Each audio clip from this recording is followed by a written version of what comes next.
Hello viewers, welcome to today's lecture on the instruction set, the vocabulary of the machine. If you want to interact with somebody or want to develop friendship with somebody, then the best way to do it is to learn the language of the person speaks.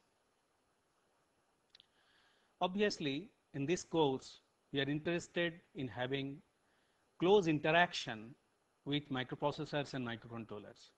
So, you have to learn the language of the microprocessor and microcontrollers. The language the microprocessors and microcontrollers understand is known as machine language. And the machine language for different microprocessors may be a little different. But in machine language, each word is known as instruction. So each word in machine language is known as instruction, and the set of instructions which a microprocessor understands is known as the instruction set, which is the vocabulary of that microprocessor. That vocabulary will be different, little different from one processor to another processor, but very similar. If you look at the human languages, you will find that there is wide diversity. If you know one language, then it may not be necessary that you will understand the language of another person. Another person speaks. For example, in India, you have 18 different official languages, and each language has its own dialects with some variations. And even in India, language people speak in one region may be very different from the language that is spoken in another part of the country. But fortunately, the situation is not so difficult in the case of machine language. The reason for that is the different microprocessors are based on the same underlying principle. We have already discussed the von Neumann architecture. All the microprocessors and microcontrollers are based on von Neumann architecture. Moreover, they are realized with the help of the same technology, that is your VLSI technology. As a consequence, the instruction set is not very different, and if you understand the instruction set of one microprocessor, it will not be very difficult to understand the instruction set of another microprocessor. So that is one advantage in case of machine language. Now, as we know, inside the machine, the world is binary in nature. Everything is represented in terms of zeros and ones. So an instruction will be nothing but a sequence of zeros and ones. For example, here I have written a small program which comprises a set of instructions, and it is stored in main memory. Main memory of the microprocessor system or microcomputer. Now, as you know, the memory is organized in terms of bytes. A byte comprises of 8 bits, and the memory locations are organized, addressed in terms of bytes. For example, this is one memory location, this is another memory location, this is another memory location, and each memory location stores 8 bits. So the instructions are stored one after the other in memory locations, and the instructions, the way it is stored here is machine language.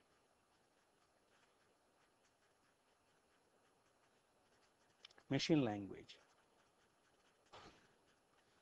As you can see from this sequence of zeros and ones, a human being cannot make out what this bit sequence represents, what this bit sequence represents. So for human interaction, For better human interaction, some steps are taken. One simple step towards this direction is to represent these instructions in terms of hex numbers. For example, this is your 3A 0011 1010 0011. These 4 bits in hex form is 3 and 1010 is A. So this is the hex representation of this bit sequence, this byte. So each 4 bit gives a hex number 3 and A. Similarly, the other bytes can be also written in hex. So 3A 00, this is 47, this is 3A, this is 3B, this is 00, this is 80, this is 32, this is 00, this is 32, this is 3C, this is 00, and this is 76. Even this hex representation is not good enough, although it is represented in terms of some characters which human beings are familiar with, still the human being cannot really follow what they really mean. So for better human interaction, these instructions are represented in a little different way with the help of mnemonics.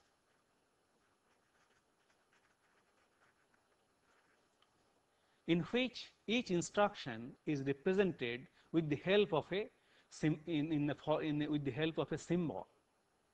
That symbolic name signifies or specifies what operation it performs. In other words, that mnemonics is representative or descriptive of the operation a particular instruction performs. For example, these 3 bytes 3A, 3A and 00, these 3 bytes represent an instruction LDA 003A, and this is address. What it does? Load accumulator. The mnemonic LDA stands for load accumulator, and 003A is the memory location. That means with the help of this instruction, the content of the memory location 003A is loaded in the accumulator.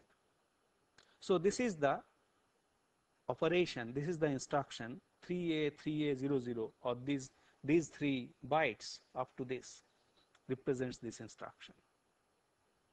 Then 47 or 0100 or 0111 represents the instruction move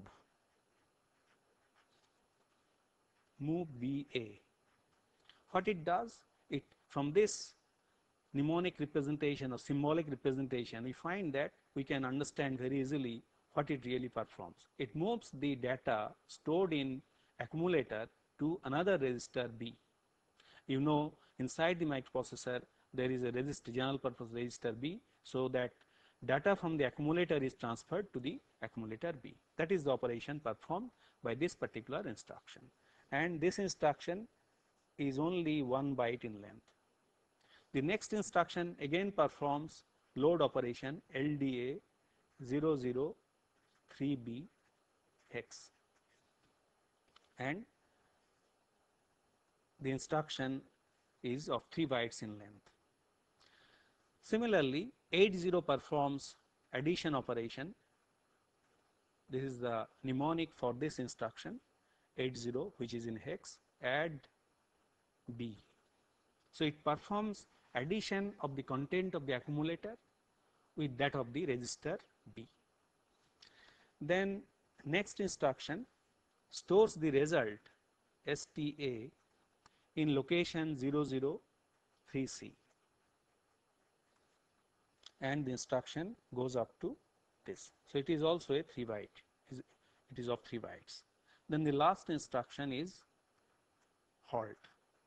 As we know, this instruction is necessary so that subsequently, I mean in the consecutive memory locations in this part, some garbage is there. You have not stored anything. so that this part is not unnecessarily interpreted as instruction. This is necessary. Now from this we can see that the instructions as they fetched one after the other from the memory locations, they are interpreted by the microprocessor. Now we can see 3A is the opcode. On the other hand, 3A is also part of the address. That means same thing may represent an opcode, same thing may represent some address or data. It all depends how inside the CPU it is interpreted. So that the interpretation is proper, it is necessary to follow some well-defined format.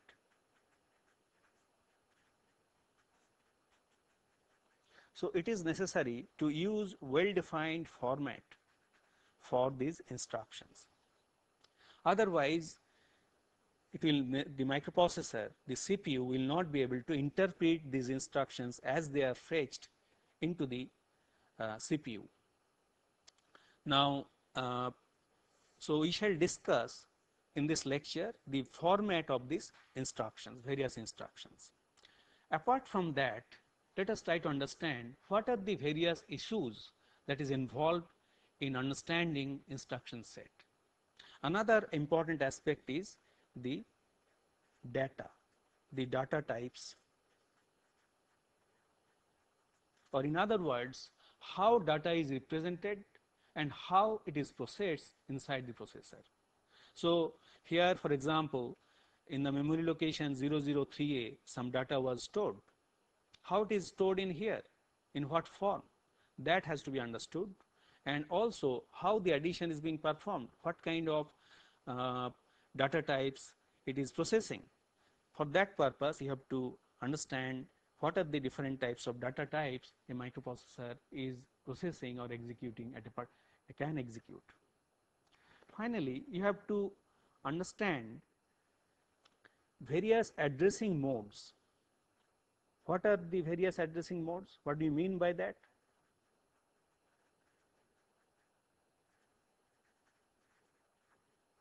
What do we mean by addressing modes?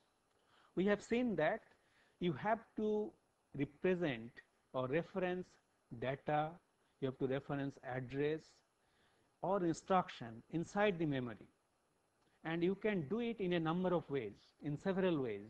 What are the different ways one can do? One can represent, you can point to a memory location which stores data or instruction or address, and that is decided by the instruction addressing modes. So we shall study these three aspects of the instruction, or these are the three ingredients which makes an instruction, and the instruction set is realized or implemented by comprising by proper mix of well-defined format, different types of data types, and different types of addressing modes. So first let us try to understand the data types or data and its representation. What are the different types of data a microprocessor can process? As you know, the data that is we are familiar with can be of non-numeric,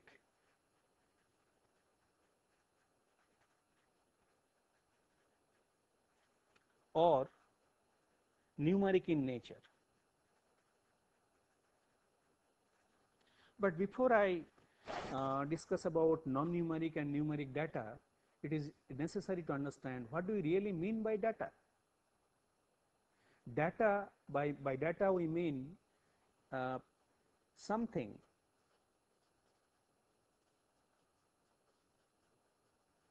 which conveys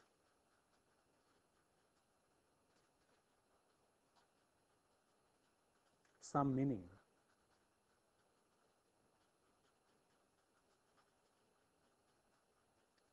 For example, this bit sequence as such does not convey any meaning. But whenever we say that bit sequence is the opcode of 8085 microprocessor, whenever we say that, that means this bit sequence has some meaning. In other words, how this bit sequence is interpreted is depends on uh, whether it is an opcode or data. That is why we can say that by data we mean something or an entity which conveys some meaning. Now, it can be non-numeric or numeric in nature. In case of non-numeric,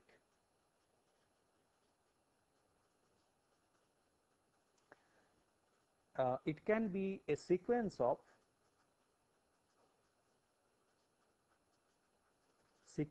characters. Now, the characters can be represented by using some codes. Usually inside computer we use a popular code known as ASCII code.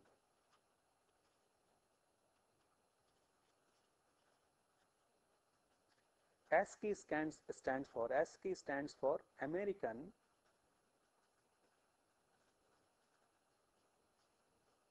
Standard Code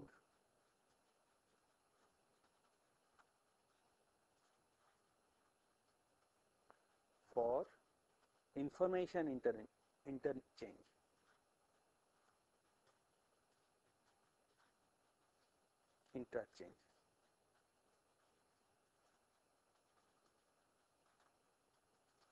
And the ASCII characters are 7-bit in length. All the alphabets A to Z, lowercase, uppercase, all the numbers 0 to 9, the other characters printable and some non-printable characters are also represented by ASCII code, because you can all total represent 128 different types of characters by using ASCII code. Now, whenever you are storing some non-numeric data inside the processor, we use ASCII code. But usually you will find that most of the processing is done on numeric data. So, how the numbers are represented inside the processor, we have to understand.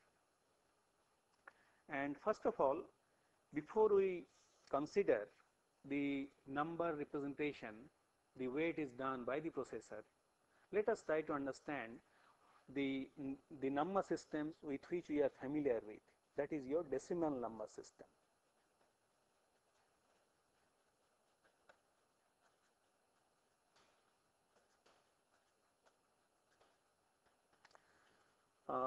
As you know, because we have 10 fingers, we use 10 symbols 0 to 9 to represent numbers, and it is called the decimal number system. Or and as you know, suppose you have to represent n digit number, it can be represented by an minus 1, an minus 2, a1 and a0. So, these are the n digits, and each of these digit ai can be it can be 0 to 9, it varies from 0 to 9. So, each of these digits can have values 0 to 9. Now, how the value of this number, n digit number, is calculated? N is equal to an minus 1 into r to the power n minus 1 plus an minus 2 r to the power n minus 2 plus dot dot dot plus a1 r to the power 1 plus a0. Here the value of r is 10, which is known as the radix of the number system. So, in this particular case, the radix is 10. Now, how this value is calculated? Let me illustrate with the help of an example. Suppose the number is 1949. How we got it? 1949 is equal to 1 into 10 to the power 3, because it is a 4-digit number, plus 9 into 10 to the power 2 plus 4 into 10 to the power 1 plus 9. That is how we got it. And as you know, this decimal number system we commonly use in our day-to-day applications, because uh, earlier all the computations were done with the help of by counting fingers. So decimal number is very popular in our day-to-day life, but this decimal number system cannot be used inside the processor. We cannot represent 1, 2, 3, 4, 9 because everything has to be in terms of zeros and ones, and that's why we use a binary number system inside the computer. And in binary number system, you can represent numbers in several ways. The simplest is known as sign magnitude.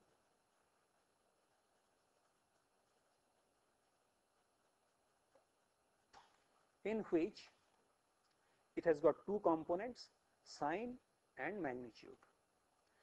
Suppose you are representing the value of 25. How it is done? It is represented in terms of zeros and ones in this manner. So we can extend the concept here.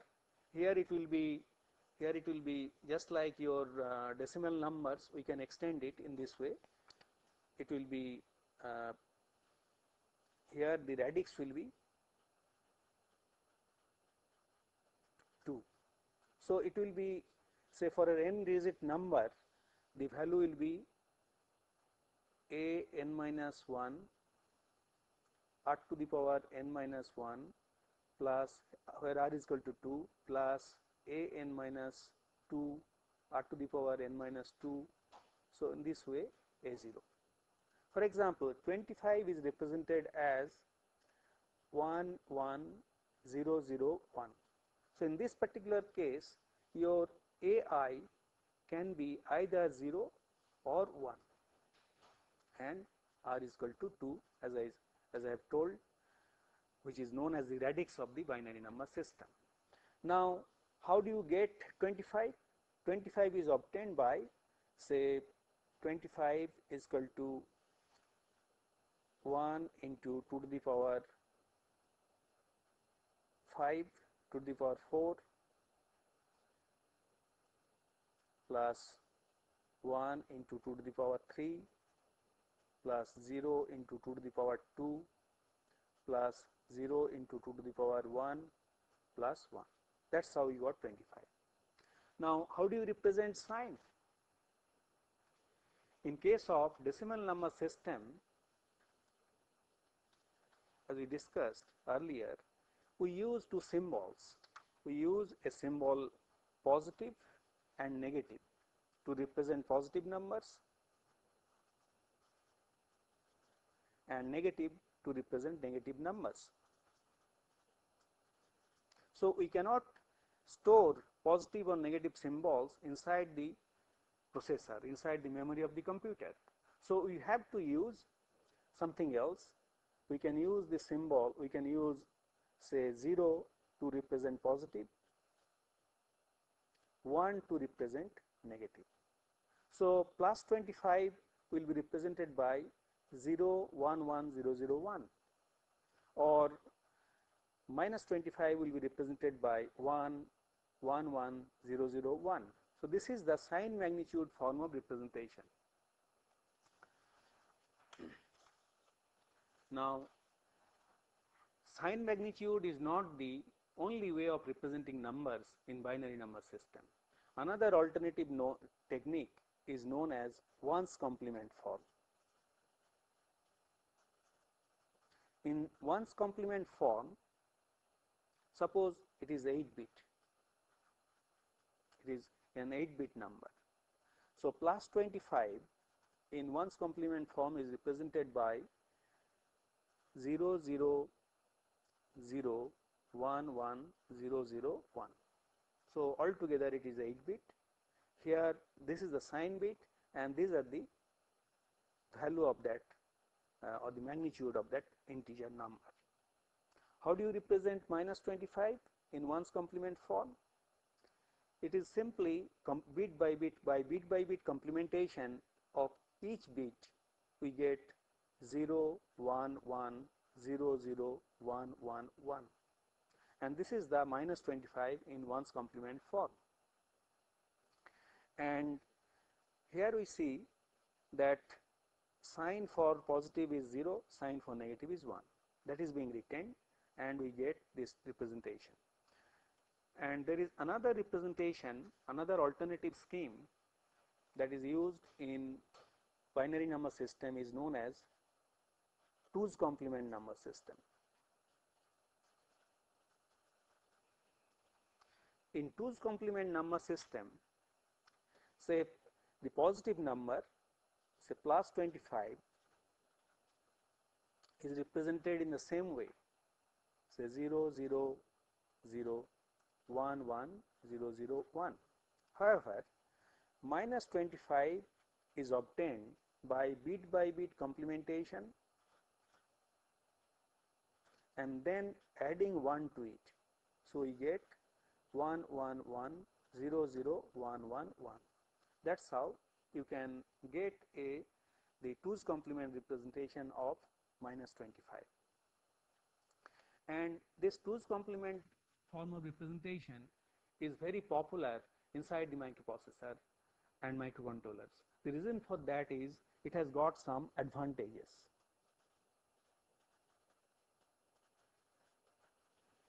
What are the different advantages 2's complement number system provides? First of all, it has only 1 0. In case of 1's complement number system, it has got 2 zeros. For example, positive 0 is all 0 and negative 0 is all 1. So it has got two zeros, and sign magnitude form also has got 2 zeros. This part will be 0 and 1, and this part will be 0. So you get one less number. On the other hand, in case of 2's complement number system, it has got one unique 0. For example, for 8-bit 0 is 0 0 0 0 0 0 0 0. Now suppose you do the complementation, bit by bit complementation, and then if you add 1, you again get 0 0 0 0 0 0 0 0. So the positive and negative zeros has the same representation. That's why it has got only 1 0 representation in 2's complement number system. Not only that, it has got another advantage. The advantage comes from the hardware realization. You can perform addition and subtraction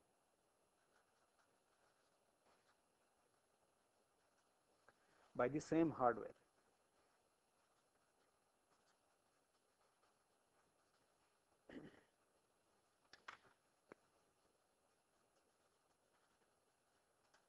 And primarily because of this reason, that addition and subtraction can be realized by using the same hardware, 2's complement system is widely used in almost all microprocessors, and almost it is de facto standard for representing numbers inside the microprocessors and computers.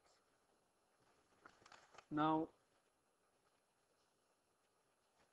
apart from this binary number system, sometimes you have to represent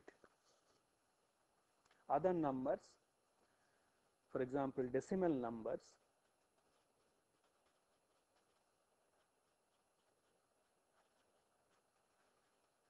inside the microprocessor.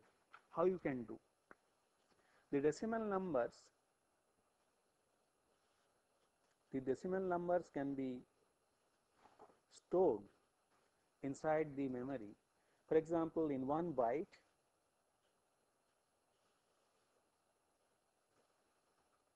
you can store it in this manner. You can store as, say, this part represents the BCD number, binary number, a decimal number 1010.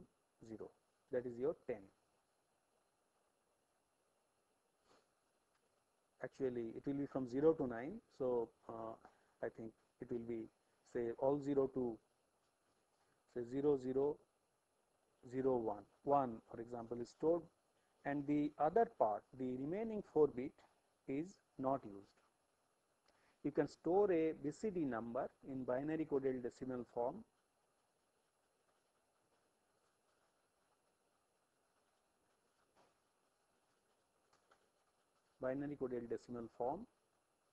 you are coding in binary using 4 bits, and the remaining part is not used. This is known as unpacked representation. You can also store in packed form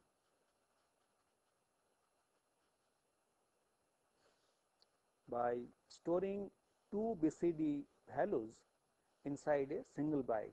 For example, you can store in these 4 bits, if you want to store 4 0 1 0 0, and you can store 3 0 0 1 1 in 1 byte, and this is known as packed form of BCD representation. So you can store packed as well as unpacked BCD numbers in these two ways, and you will find that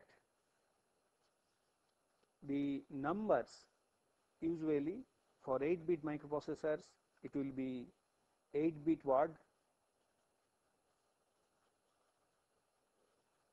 where the least significant bits are stored in bit 0, and most significant bit is the sign bit, and 7 bits are stored here. If the processor is 16-bit, then the least significant bit will be the D0 will be the least significant bit, 0th bit, and most significant bit will be that 15-bit will be the sign bit. This is how it is represented inside the microprocessor, and it is known as the little endian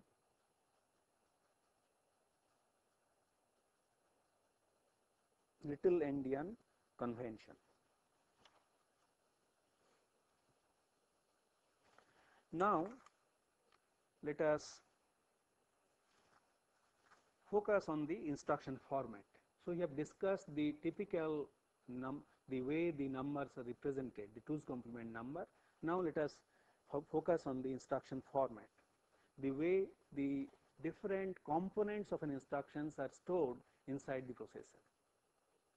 As we shall see, an instruction will have different components or different parts, and how these different parts are organized in an instruction is known as the instruction format. Now an instruction format has to pass on some information to the CPU. For example, an instruction format must have opcode. So one particular component of an instruction has to be opcode. What are the other components necessary, which has to be conveyed to the CPU to execute an instruction? First of all,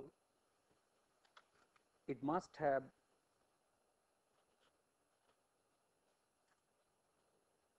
source address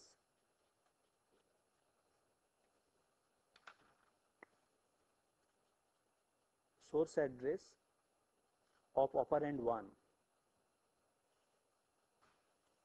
Suppose you are performing addition of 2 numbers. You have to provide the source address of operand 1, source address of operand 2. You have to provide where the result will be stored, and finally where from the next instruction will be taken for execution.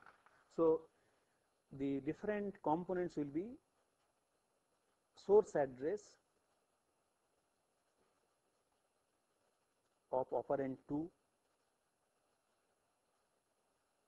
then the destination address of result,